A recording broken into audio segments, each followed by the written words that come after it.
এই জলাবদ্ধতাকে কাটানোর জন্য আমাদের একটা কাজ করতে হবে, সেটা হচ্ছে যে খাল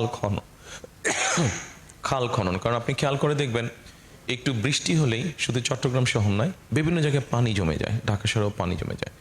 পানিগুলো তো কোনো জায়গায় যেতে হবে। তো এই পানিগুলোর জন্য আমরা খাল খনন করতে চাইছি। আপনাদেরকে আরো একটু বোঝানোর জন্য আরেকটু সহজভাবে বলি। যেমন ধরেন, প্রায় বছর খানেক আগে, 1 বছর 1.25 বছর আগে, আপনাদের মনে আছে যে হঠাৎ করে বর্ডারের ওপাশ থেকে পানি ছিঁড়ে দিল এবং তার ফলে নোয়াখালী, ফেনী এবং লক্ষ্মীপুরের বিরাট একটা অঞ্চল সয়লাভ হয়ে গেল পানিতে। পানিটা বেশি দিন ছিল না, বোধহয় 2 সপ্তাহের মতন ছিল পানিটা। এটাও জলাবদ্ধতার একটা অংশ, কিন্তু পানিটা যেতে পারছে না। এখন আপনারা একটা সুইমিং পুলের কথা চিন্তা করেন, যেই সুইমিং পুলটার রেডিয়াস হবে 50 square mile. Think about a swimming pool যেটা রেডিয়াস হবে 50 স্কোয়ার মাইল, সেন্টার পয়েন্ট থেকে যেদিকে যান 50 স্কোয়ার মাইল, আর এভারেজ ডেপথ সে 7 ফিট 7 ফিট। তাহলে চিন্তা করুন ওই সুইমিং পুলটাতে কি পরিমাণ পানি আছে। ঠিক একই অবস্থা হয়েছিল ওই বন্যার সময়, কিন্তু 2 সপ্তাহ পরে পানিটা চলে গেল। পানিটা তো আমরা ক্রিয়েট করতে পারছি না, এটা এমন একটা রিসোর্স যেটাকে আমরা ক্রিয়েট করতে পারছি না। ঠিক আপনি চট্টগ্রাম শহরে যখন বৃষ্টি হয় বা অন্য জেলায় যখন বৃষ্টি হয়, এখানে নিশ্চয়ই অন্য জেলারও ছেলেমেয়েরা আছেন, যখন বৃষ্টি হয় পানি কিভাবে বৃষ্টির পানিটা আটকে যায়, ফলে যেতে পারে না। আরেকটা জিনিস চিন্তা করে দেখবেন, আপনারা যদি একটু ঘাটাঘাটি করেন দেখবেন বাংলাদেশের যে কোনো জায়গায় আজকে থেকে 20 বছর আগে যদি ফিট নিচে গেলে পানি পাওয়া যায়, এখন 400, 500, 600 ফিট ডেপথ। অর্থাৎ স্বাভাবিকভাবেই আমরা আমাদের পানির চাহিদার জন্য, যেহেতু নদীতে পানি নাই, উপরে পানি নেই, সারফেস ওয়াটার নেই, আমরা আন্ডারগ্রাউন্ড ওয়াটারটাকে টেনে নিচ্ছি।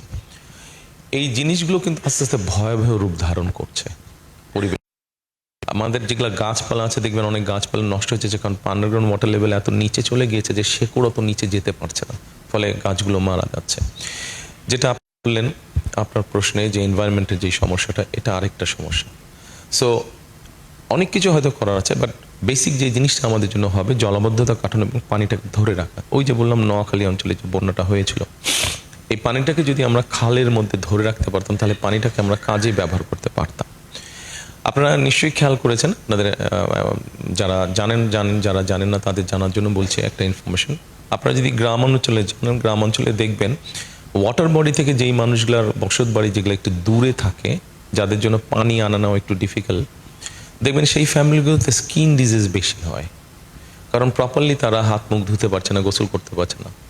একজন মানুষের অন অ্যান এভারেজ 100 লিটারের মতন পানি লাগে দৈনন্দিন সব রকম ব্যবহারের জন্য, কিন্তু ওই মানুষগুলো এনাফ পানি পাচ্ছে না। তো সো আমরা যদি খালগুলো খনন করি, এটা যেরকম তারা পানি পাবে, খালগুলো খনন করলে বন্যার ওই হঠাৎ করে পানি আসলে বা বৃষ্টির সময় অতিবৃষ্টি হলে জলাবদ্ধতা, সেটা শহরেই হোক গ্রামই হোক, আস্তে আস্তে কেটে আসবে। এবং সবচেয়ে গুরুত্বপূর্ণ যেটা আমাদের, যেটা আন্ডারগ্রাউন্ড ওয়াটার লেভেল আছে, সেটা আস্তে আস্তে রিচার্জ হবে, এবং এটাকে রিচার্জ করা অসম্ভব জরুরি প্রয়োজন। আমরা আমাদের পরিকল্পনার মধ্যে একটা প্ল্যান নিয়েছি। আমরা আর ইলেক্টেড ইনশাল্লাহ, আমরা সারা দেশে 20,000 কিলোমিটার খাল আমরা খনন করব, তার মধ্যে শহর গ্রাম দুটোই